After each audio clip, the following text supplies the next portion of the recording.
Hey, it's Miss Wilson. I'm going to read The Return of the Buffaloes by Paul Goebel. The Return of the Buffaloes. A Plains Indian story about famine and renewal of earth told and illustrated by Paul Goebel. On this page, they have a diagram of a parfleck, which is a rawhide, a untanned buffalo skin. This word is French and it means to parry an arrow. They're named for rawhide shields used to deflect arrows in battle. Parfleck is now the word commonly used for envelope-shaped rawhide containers, it's like how it's illustrated right here. So the parfleck. Oh, inani. In the old days, people dried buffalo meat in the sun to preserve it. They ate this during the winter when it was too cold to go out, or when the hunters could not find fresh meat. So this was kind of like their pantry or their refrigerator. They used these parflecs to put their food in, so that they could save it for later. Great quantities of dried buffalo meat were stored in the large, folded rawhide cases, rather like envelopes called parflecs. Bulging parflecs made a family feel secure against hunger. That's like having a full pantry. But if there was a time that came where there was nothing left to eat, the parflecs were empty. Then everyone went hungry. They starved. The old people used to say that because birds and animals gave their lives so we could eat, we give thanks for food. They told this story. So this is what the parfleck looks like. It's a animal skin that's been dried and tanned, and they folded it up, and that's where they stored their food. Go on this side. Spring had come, but the buffaloes had not returned, and the grass was even growing in paths they always used. The winter supplies of dried meat had all been eaten. The parflecs were empty. Remember, that means they don't have any food in their pantries. Everyone was hungry, and the children were weak or too weak to go out and play any longer. Women broke up old bones to boil with leaves and roots for soup. The people were starving. They must have been desperate if they wanted to make soup out of leaves and old bones and roots. They don't have any food, and there's no buffalo to hunt. Where have the buffaloes gone? Everyone asked. Nobody knew. Even the deer and elk were nowhere to be found. Day after day, hunters went out searching. People waited, yet at evening, the hunters always came back empty-handed. They couldn't get any food because there were no animals to hunt. They don't know where they all went. Young men kept a lookout on hilltops, always hoping to see the buffalo herds. People who had spoken with animals in their dreams gathered at the center of the camp. Deer and elk and buffalo dreamers made ceremonies and danced, calling the animals to come back. People watched and joined in with their thoughts, knowing that the mystic dreamers felt like a close kinship with the animals. The animals would know that their two-legged relatives, that's the people, were calling them to come home. Every day, hunters walked afar, searching, always hoping to bring back something to eat. It looks like these people are dressed up as some of the animals. I see their antlers, and one of them's wearing like a buffalo skin. They're calling the animals back because there's nothing to eat. Finally, everyone was weak and without enough hope to take down the teepees and walk farther. When you don't eat, you are very weak, so they don't even want to keep going and moving their teepees. The leaders of the village chose 2 young men and told them, "You boys are still strong. Most of us are weak and old, and you can hear the children always crying for something to eat. We now rely on your strength. You must find the buffaloes.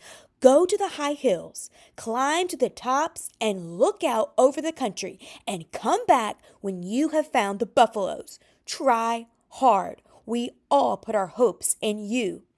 So the leaders are saying that those 2 boys are the last hope. They have to go find the buffaloes so that the tribe has something to eat. When the young men reached the hills, they climbed up through the pine forests and clambered up the rocks at the very top. They looked at the 4 corners of the world. They hoped to see buffalo herds making the plains black with their numbers, but they could not even see one. "I think we will die here together," one of the scouts said. "Though these rocks will mark our burying place. They told us not to go home until we found the buffaloes." "You are right," the other answered. "I did so want to tell something good to make my parents smile again. They feel like they can't go home until they find buffalo to eat, but they don't see anything, even across this great plain." As they walked among the hilltops, suddenly they smelled buffaloes. They were amazed to find hoof prints everywhere around the entrance to a cave. While they puzzled, a voice said, "I will feed your people." At a little distance stood a woman, mysterious and wonderful to look at. Her hair was tied with sage, leaves, and buffalo hair, and her dress was painted red in a manner they had never seen. As they looked, they saw that the hill was really a teepee, and the cave its door. It's not really a hill, it's a teepee. And this woman, who's mysterious to them, is calling to them that she's going to feed the people. Look at all the hoof prints right here. It looks like all the hoof prints are leading up to the teepee. Do we think the buffalo are inside a teepee? The woman led them inside and sat them down on either side of her. "Grandmother, our people are starving," they told her. "Why have you not come sooner, grandsons?" she asked. Is this their grandmother? Suddenly, she pointed. "Look this way." And for an instant, they glimpsed animals of every kind.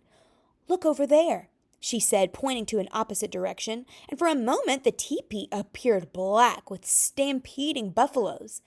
"I will give you all these, grandsons," she told them. "I will feed your people and make them happy. Tell them I will send my buffalo people. Go now." Now that's good news. They've been looking for buffalo, and this woman is saying that she's going to send all those buffalo for them to eat. The young men now ran to the plains. They had marvelous words to take home. "I will feed your people and make them happy." Those are marvelous words. She had told them. They did not feel weak or hungry or tired any longer. They're excited they're going to get to eat. When they came in sight of their village again, they started to sing and run a crooked course from side to side, which was the signal that they had something important to report. Great was everyone's joy and excitement. "We will go and see this wonderful woman," the wise ones decided. "Let us each take her a gift." The two young men led the way up to the cave, and all the people climbed up after them. Those who were strong carried the children and helped the weaker ones. On the ground at the entrance of the cave, women spread out beautiful buffalo robes, which they had painted.